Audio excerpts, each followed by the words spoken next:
Perfect. We're live. Awesome. Wonderful. Wonderful.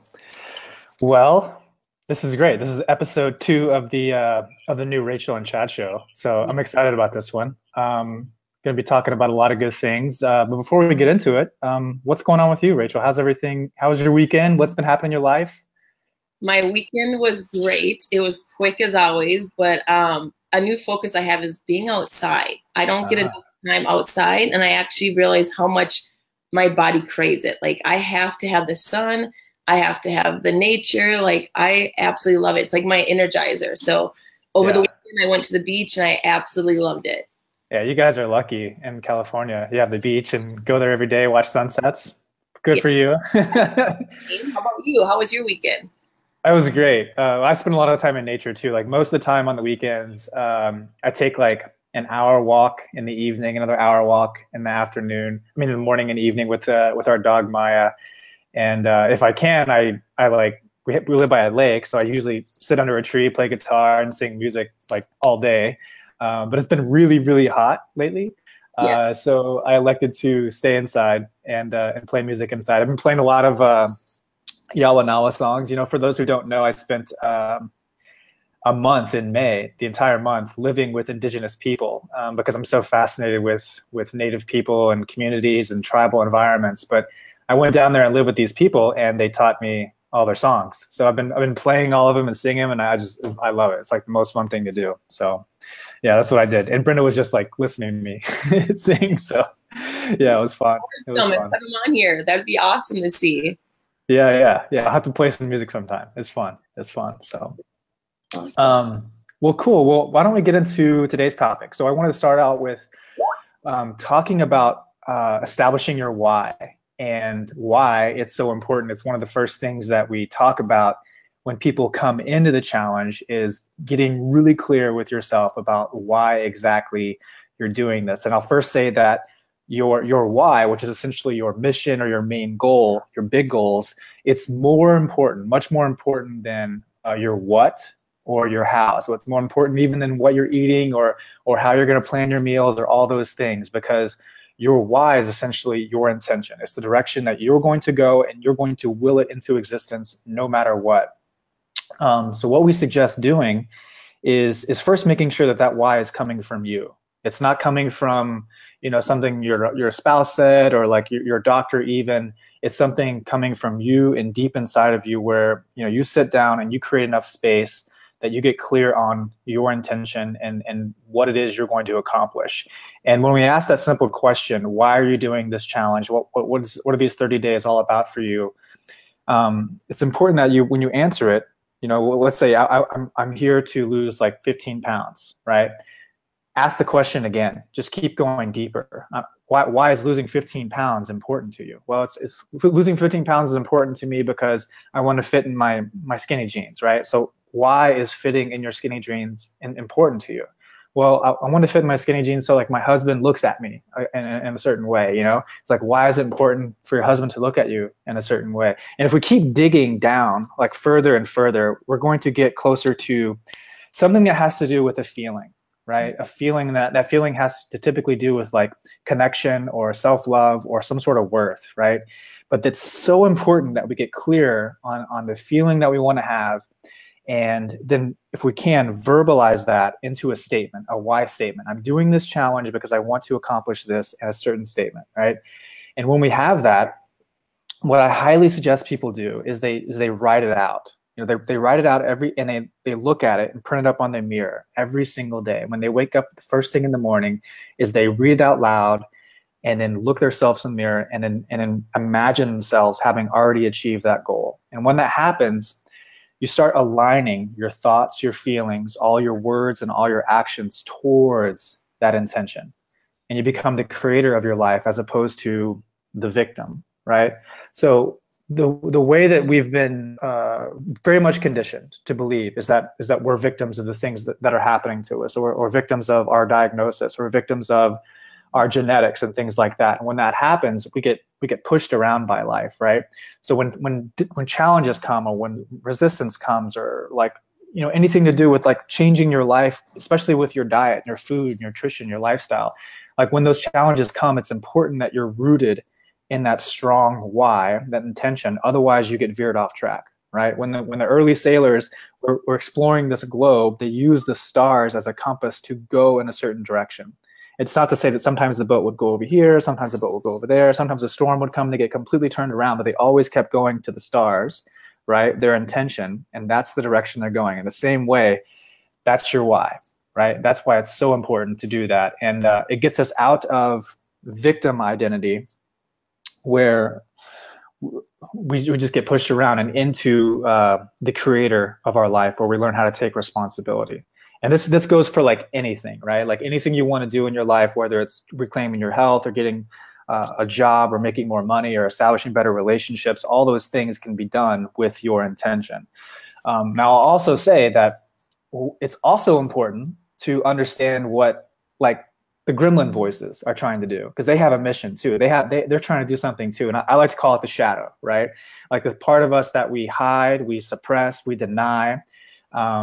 And it's trying to sabotage us all the time. So it's going to do things like complain, procrastinate, cause us to get angry, all these different things. But understand how that like gremlin voice operates too, because in the moment when these challenges arise, you can recognize that shadow for what it is, which is just a lie. It's the old version of you trying to keep you stuck, and it doesn't want you to advance forward, because that it ultimately means it's death, right? If you transform and become something better.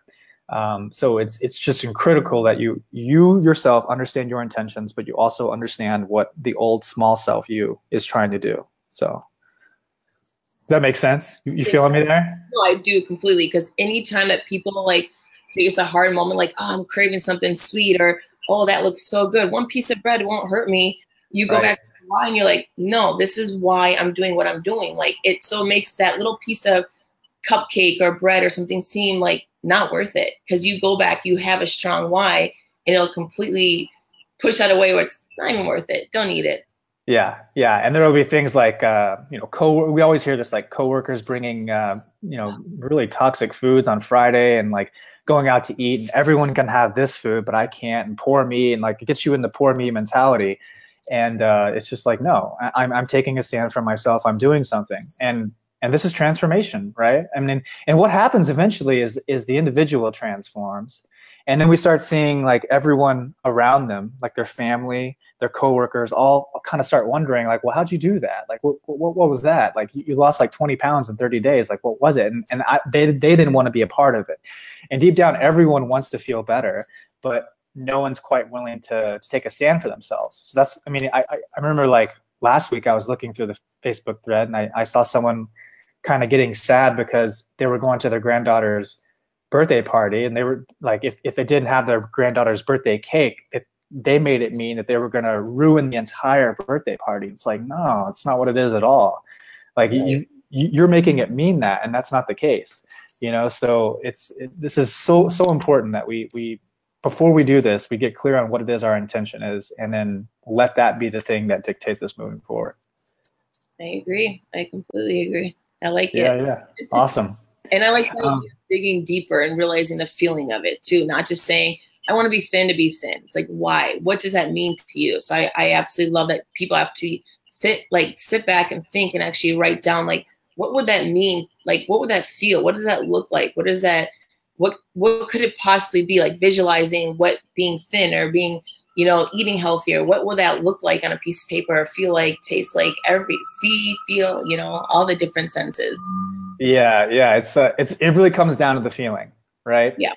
This is really interesting stuff too. Like, especially like with health or even money, you know what I mean? Like money's, I think, an easier example to kind of see how it all plays out, because it's that feeling that we want behind the acquisition of something, right? I want this new car, or I want this new job and X amount of money.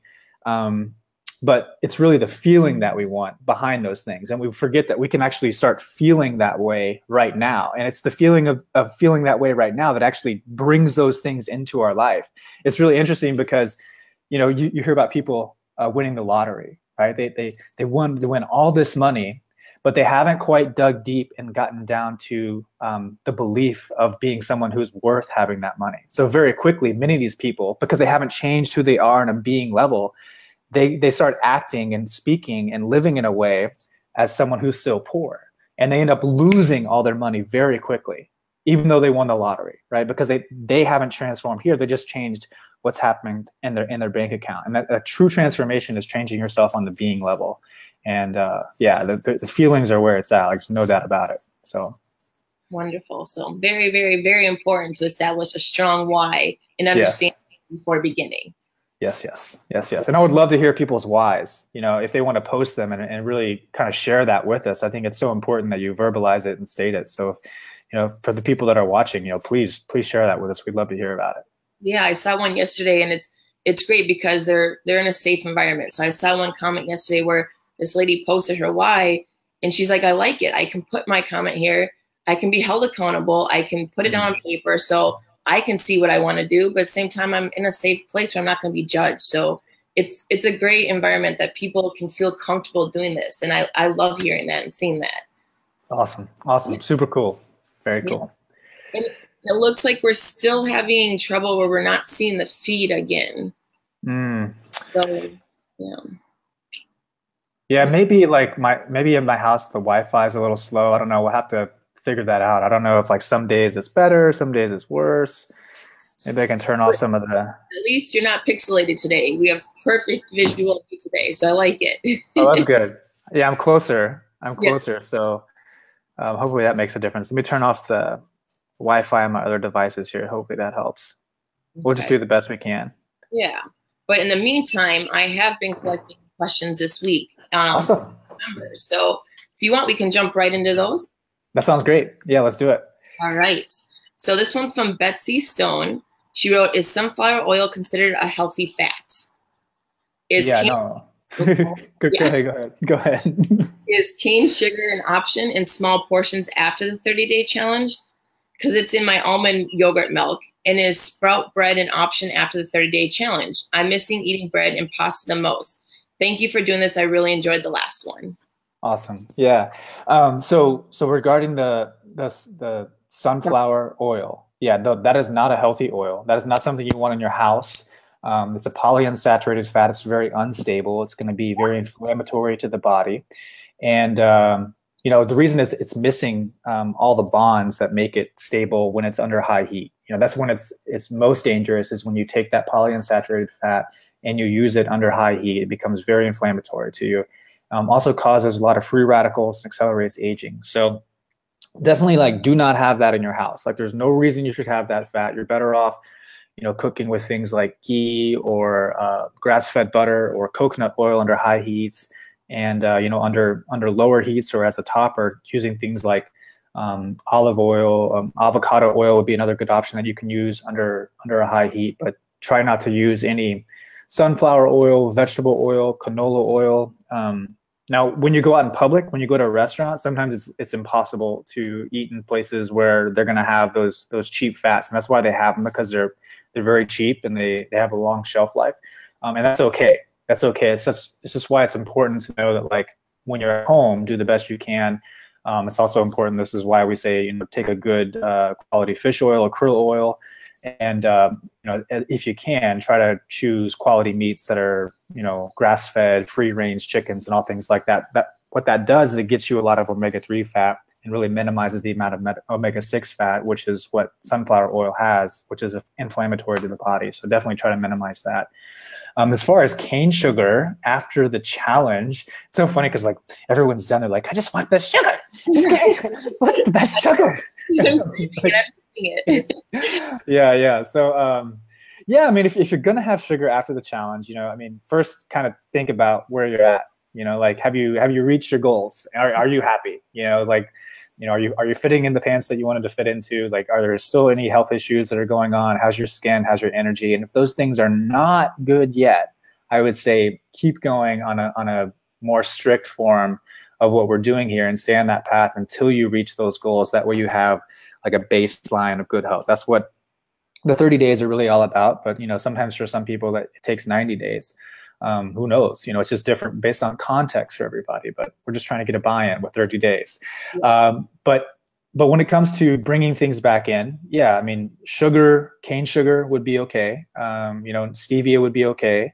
Honey would be okay. The things that you want to avoid are like high fructose corn syrup and fake processed sugars and refined foods and toxic chemicals and things like that, and red number 5 or whatever it is. But yeah, just in small doses, it's fine. I mean, definitely for treats, it's great.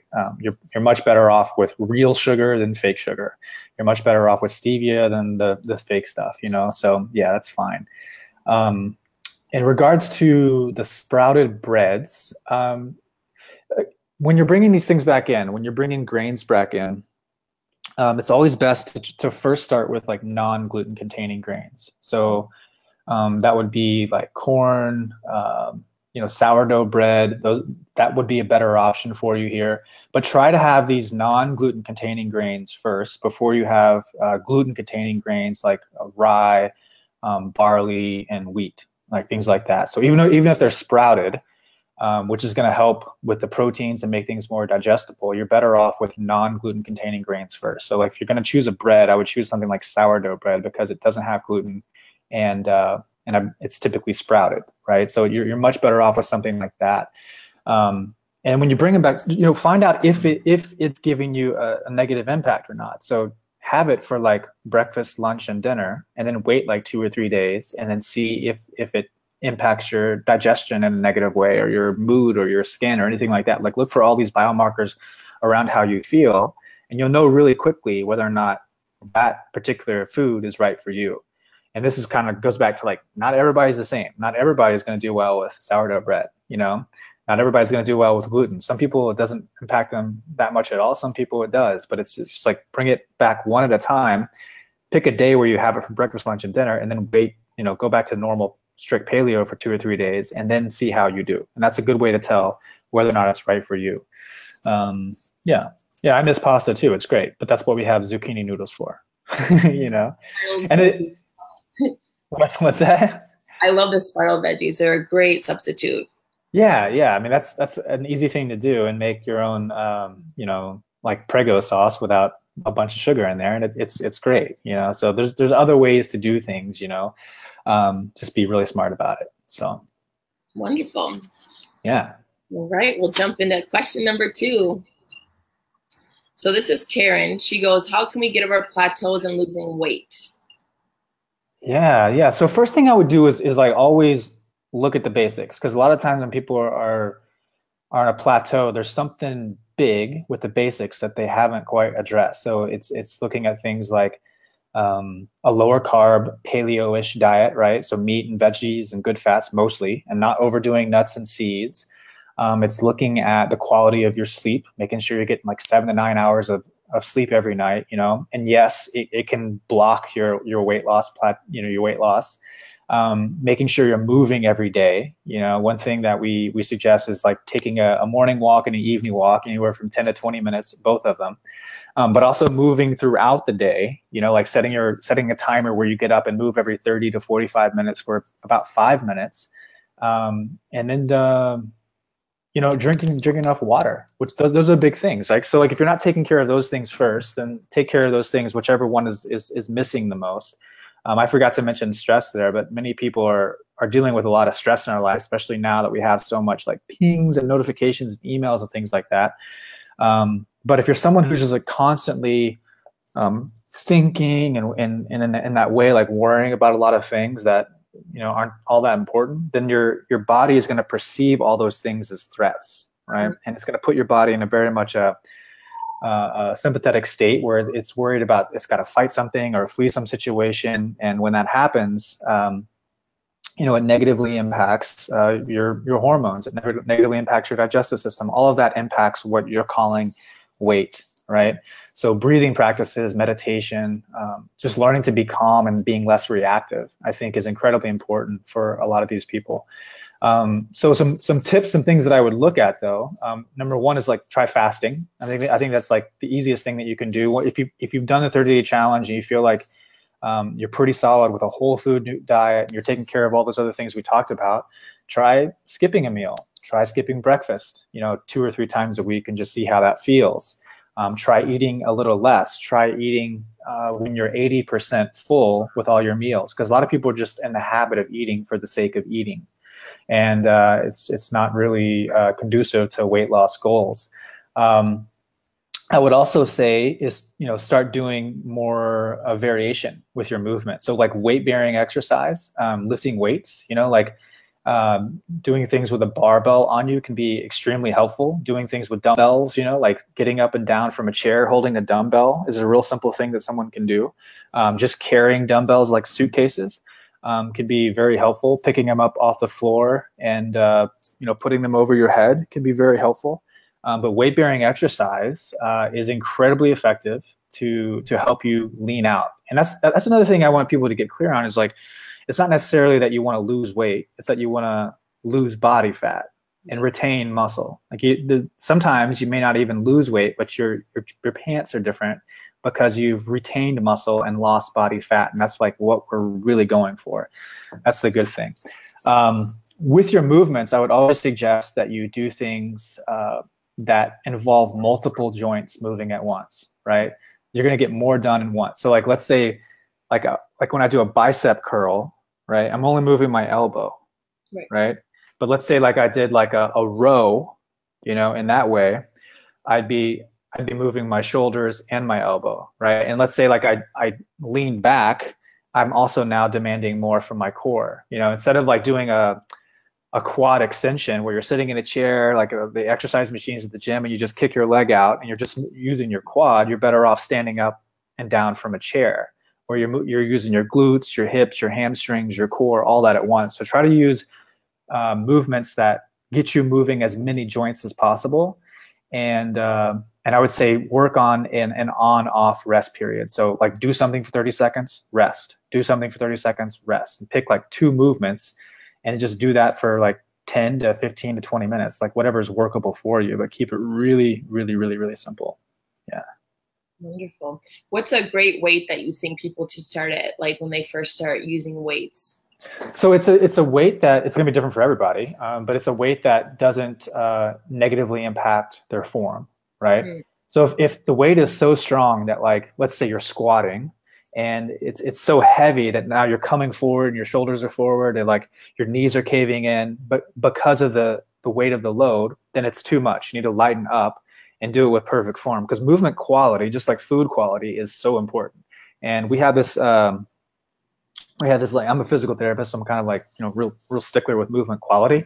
But we have this idea that just more is always better, more is always better. But if you're not moving in a proper pattern, right, each time you do move, you're now like negatively impacting your joints in a wrong way, because you're kind of greasing the groove with movement patterns. So like the quality of your squat and the quality of how you push and the quality of how you pull and the quality of how you carry, all those things, really, really pay attention to them. And you can, when you go slow, you can really feel what it is like in your body, right? So like going back to movement, right? So a good thing to do, like when you are squatting, and this could be with a dumbbell in front of you or a barbell behind your back, or like, whatever type of squat you're doing, is to go slow on the way down. Like take 4 or 5 seconds to go down. And then when you get down at the bottom, hold it for like 2 or 3 seconds, and then come up as fast as you can. And then 0 seconds at the top. And then 1, 2, 3, 4. When you go slow like that, your brain and your body are going to pick up on the perfect pattern of how you should actually move, as opposed to just moving fast over and over and over again. There's a time and place for going fast, but you can't layer on intensity unless you have the pattern correct in the beginning. So yeah, to answer your question, like, it's a good question too. It's like how much weight, and different for everybody, but to the degree that you can maintain perfect form on everything. It's really important. Yes, form is important so you don't get injured. So yeah. And I also like that you said that it's using weights is also to turn into muscle. Because a lot of people assume the mindset that if you weight lift, you're going to do it to get big and bulky, and that's not always the case. Like, you're doing it right. to tone up. Right. Yeah, it's like we gotta get out of the weight mindset. I mean, you can be super skinny, but like obese. Like that can actually, you can be like, you can weigh like 105 pounds, but be 30% body fat and have terrible biomarkers, right? You want to be lean and strong and And all those things come into play, right? So like think less about weight, think more about body composition and body fat.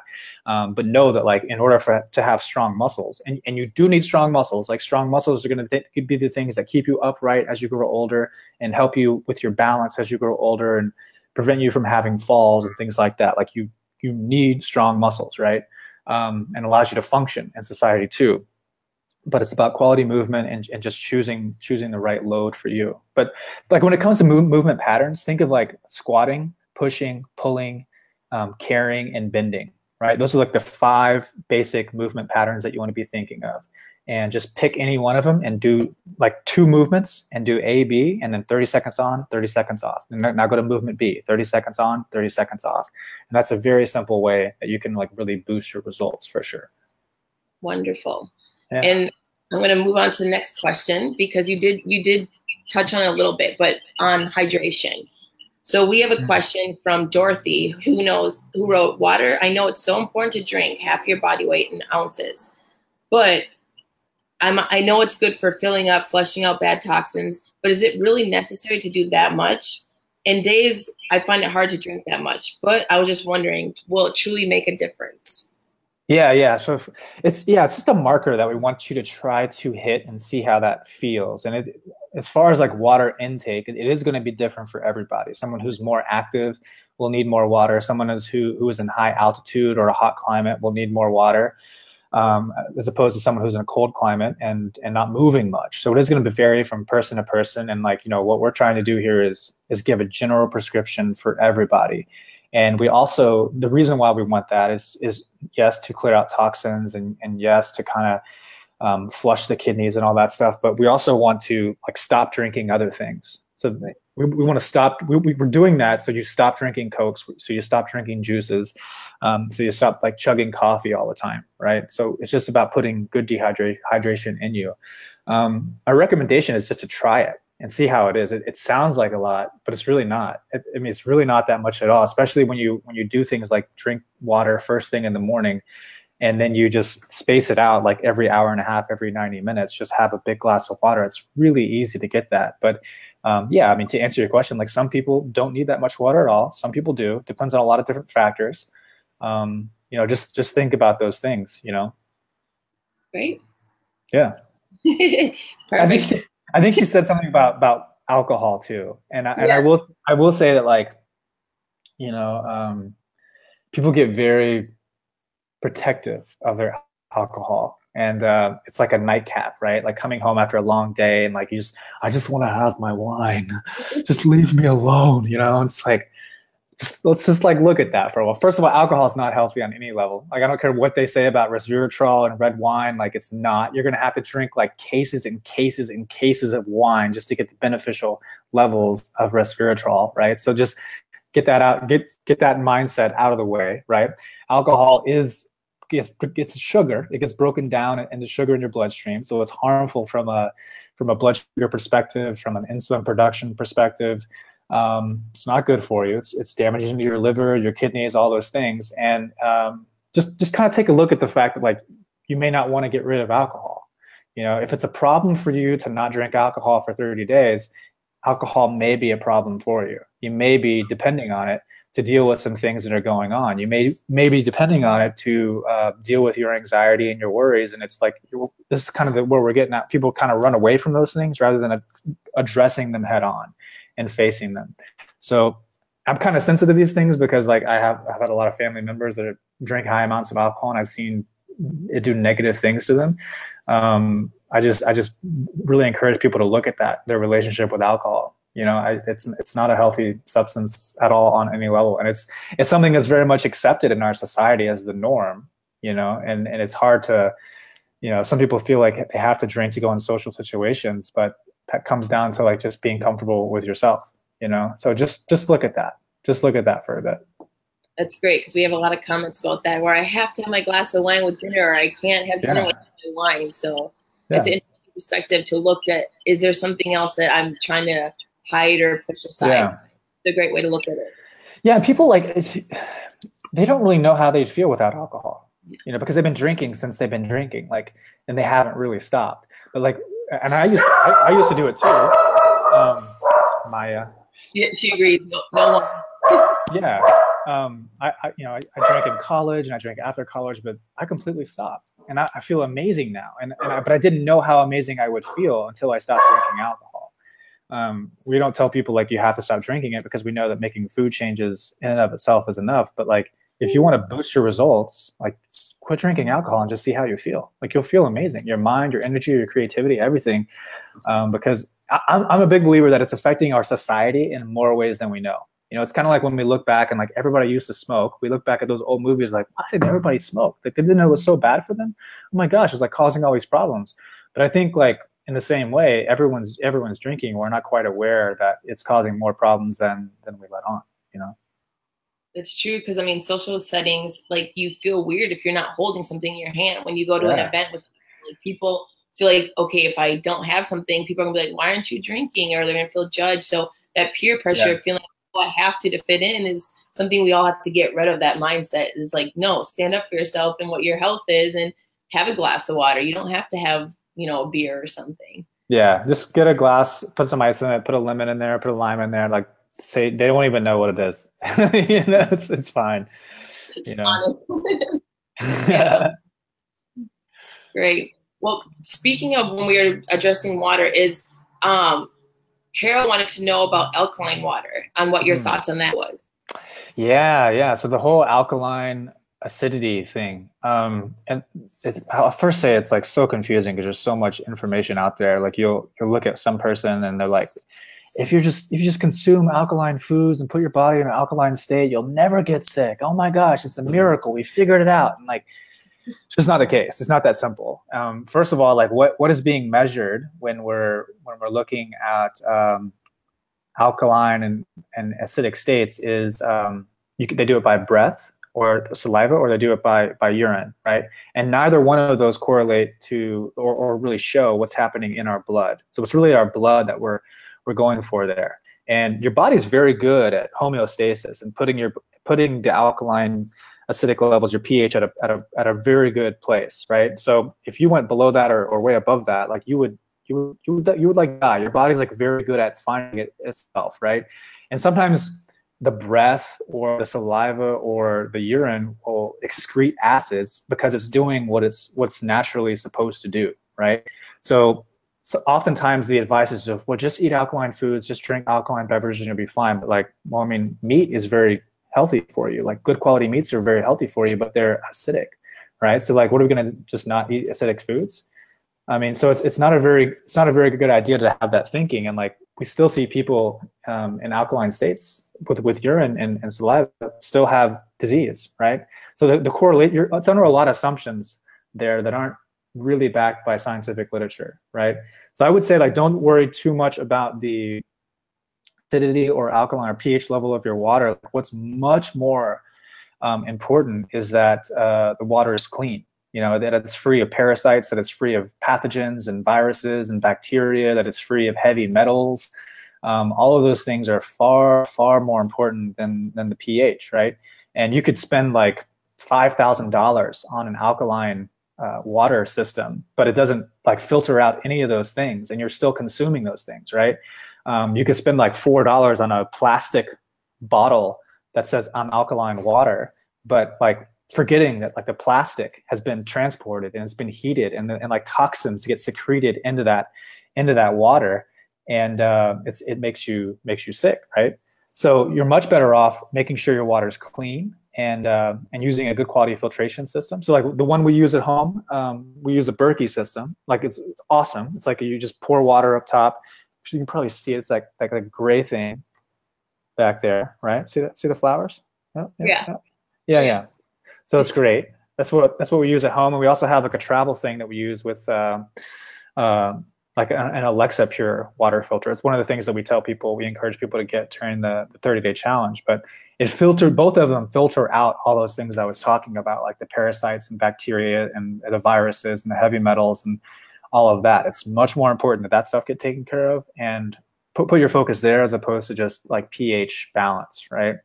But the things that are causing us disease have much more to do with our blood sugar and inflammation and gut health than they do like just something as simple as pH, right? The other thing I'll add when it comes to water, and I mentioned this before, is like always with your water, like use, if you can, like glass. Glass is much better than plastic. And that's the same goes with your food too. Like try to store your food in the refrigerator with glass rather than plastic. For one, like it's good for the earth, right? Like we keep using plastic over and over again. Like there's all kinds of plastic in the oceans and everything like that. But when glass is just like a one-time purchase. You can get everything you need, like for really cheap. It's not expensive at all. I just bought this like one time. You know, I think it was like $3 or $4, and now I use it as my water container all the time. You know, so like making if I drink 4 of these a day and I have like one big glass in the morning, I've met my water limit. It's really easy. You know. Yeah. Very smart. Does it matter whether you drink it, like, do you have a preference of like hot or cold water? Like, because some people say like you should never have or, you know, hot water. So I was gonna get your perspective on the temperature of the water. Yeah, I definitely recommend people to have room temperature or slightly warm water, but like not cold water. And this comes down to absorption, right? Another reason why we ask you to put salt in your water, not only to give you electrolytes, but also so you absorb the water that you're drinking. But the same goes with the temperature. So if the water is so cold, it's, you know, your body temperature is like 98 degrees here. Like if it's so cold, then it doesn't get absorbed into your intestines. It's like they can't like quite meet, right? So room temperature water or slightly warm water is going to be much more effective in terms of your water absorption. And the slightly warm water is also much more effective in terms of improving your digestive system and like cleaning out toxins as well. So yeah. Even though like on a hot day, like cold water might be good. It's better to just like pour the water on your head, but not like drink it. Awesome. Great advice. Yeah. I always wondered that because I always get that question a lot, and I'm like, and I always hear that room temperature or warm water is better. So that's great to know. Yeah. For sure. Good. All right. I think honestly, one more question there was from Karen about how many supplements should we take? She said she's taking 10 to 20. And what do you recommend? Yeah. So, and I think she listed her supplements too. Like some of them were okay, but like, first we'll say it's about supplements, right? Like supplements are a supplementation, right? They're not the thing. You can't supplement your way out of a bad diet, right? And like, I think the generation that came before, like that was the like quick fix. Like, you just take this one supplement, it'll fix all your problems, man. You would be happy. You'll start like lean. Like it doesn't work like that. It doesn't work like that at all.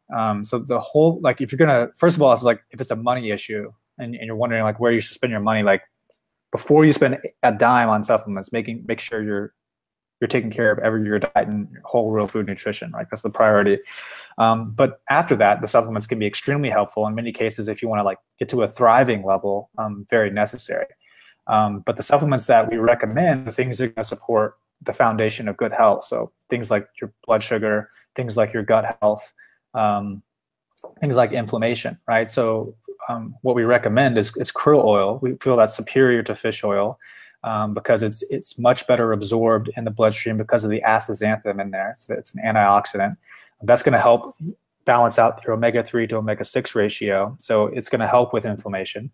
Also with inflammation is turmeric. These are natural occurring extracts, right? With bioperine, which is very, very important for controlling inflammation. We recommend collagen, right? It's a whole food supplement again, because most people are extremely deficient in collagen and we're not consuming near as much collagen as our ancestors did. So remember, our ancestors ate nose to tail and would eat all parts of the animal, but we're not doing that. And most people are not consuming bone broth and making that every day from homemade bones. So like collagen is a very, very simple thing you can do. It's going to help your tendons, your ligaments, basically your teeth, your skin, your nails, all the things that like kind of hold you together. And then probiotics, like your gut health, right? So most of us have been eating very gut irritating foods. There's been a lot of sugar in our diet. So we have a lot of bacteria that's been feeding off that sugar. And when we're transitioning to a more whole real food diet with less sugar, a lot of that bad bacteria is going to die off. So it's important that we start consuming good quality probiotics to repopulate the gut, which is so important for your immune system, for your brain. You know, there's a huge brain-gut connection with serotonin and dopamine and all these neurotransmitters that make you happy. So those are the main things. And then of course, like a good quality green supplement, because most people are not getting enough nutrients, even if they are eating a whole real food diet. And that's in large part because there's not enough variety, and the topsoil from which those vegetables are grown from is now deficient in a lot of the vitamins and minerals that they were, say, like 50 years ago. So like native nutrients is a great way to get in a lot of those vitamins and minerals that you're probably definitely missing in your diet. I did look at her, like what she was taking, and I mean, a lot of them are okay, but the things that I really want to move people away from are, one are like synthetic vitamins, right? So like many people are taking synthetic vitamins, like a multivitamin, and it's important to know like your body doesn't absorb those things. You just urinate everything of it, all of it out, because it's in synthetic form. And it's really important that we understand that the vitamins and minerals that we consume in the supplements that we consume, that they're bioavailable, that they're absorbed in the body, they're absorbed in the intestines, and it gets into your bloodstream. But these synthetic multivitamins, which people are spending like $50, $70 a month on, they're not very well absorbed. They're just coming from a lab and a bunch of chemicals, and it looks really fancy on the back of on the bottle, because it says like, oh, it's got 100% of the recommended daily allowance and all these things, and it looks good. But it's not. Like, don't put your money there. And then calcium supplementation is a big problem. So I think I touched on this a little bit last week, but like we consume more calcium supplements than any other country in the world, but we have the highest rate of osteoporosis, right? And osteopenia, right? So it's not about calcium supplementation. It's about the bone matrix and the bone density is what we're really after. And that comes down to, eating calcium-rich foods. There's a lot of calcium-rich foods that we're eating here, or we should be eating. Leafy greens, cashews, almonds. These are also high in magnesium. So it's calcium, magnesium, silica, all these vitamins and minerals which you can get in your food. They're going to help you have a stronger bone density, as well as weight-bearing exercise, right? So like we were talking about like holding weights and just walking, or taking two heavy like bags of groceries and just walking. It's going to do much better things for your bones, rather than just taking a calcium supplement, right? Which can be harmful, and like scientific literature showing that it actually increases the rate of heart disease and stroke and all those things. So yeah, get it from food. Get your calcium from green beans and Brussels sprouts and broccoli and kale, and that's the way to go. The other thing is vitamin D is very important for a lot of people. But what I don't recommend is just willy-nilly just going out and taking a vitamin D supplement, like vitamin D3. You're better off like getting your vitamin D from the sun naturally, and just not getting burned, right? So, and getting low doses of sun exposure, as opposed to like just staying out in the sun for 60 minutes and putting on a bunch of sunblock with chemicals, and that does a lot of harm for you too. So those things are far more important than like calcium supplementation, Wonderful. We actually did have a question that popped up. Our team passed on to us from Martha. She says, I take 1,000 grams of calcium, 400 milligrams of magnesium, 200 potassium, and 200 selenium. Also take a vitamin C 1000. Are these okay? I was diagnosed with osteoporosis. Yeah, so like what we'll do here is this is another deep topic, but like what I'll do here is I'll give you in the comments section a good link to an article from our friend Chris Kresser, and he goes into great topic about this. But just looking at this, I would say the magnesium, definitely yes, take that. The potassium, I would say you probably don't need to take that, and the selenium, you probably don't need to take that. You can get those from whole real foods. Like selenium, you can get that from Brazil nuts. From potassium, you're better off just eating kale. They're going to be much more bioavailable. The vitamin C, you can probably get a lot of that from food as well. But definitely, I would recommend stop taking the calcium. That's, like I said, even if you did consume that calcium, it like the bone matrix, right? The bone matrix should be have a certain formulation to it. And a lot of times when we're consuming that calcium, it's giving us more bone, but it's not formatted in a really good way where it prevents you breaking your bones and things like that. So I would say don't do that, but I'll leave an article here from Chris Kresser, and take a look at that, and I'll give you much more information. But it talks a lot about what I was talking about there. Like, it's more about magnesium and vitamin D and vitamin K and things like that. Wonderful. Well, that awesome. Our questions. I don't see any more coming through, and those were all the ones I gathered during the week. Cool. Well, yeah, if anybody has any more questions, just leave them here, and we'll answer them as best we can. And yeah, thank you guys for watching and all your questions, and we'll do it again next week. Yeah, tune in next Wednesday. All right, see you guys. All right, have a great day, guys. Bye-bye. Bye-bye.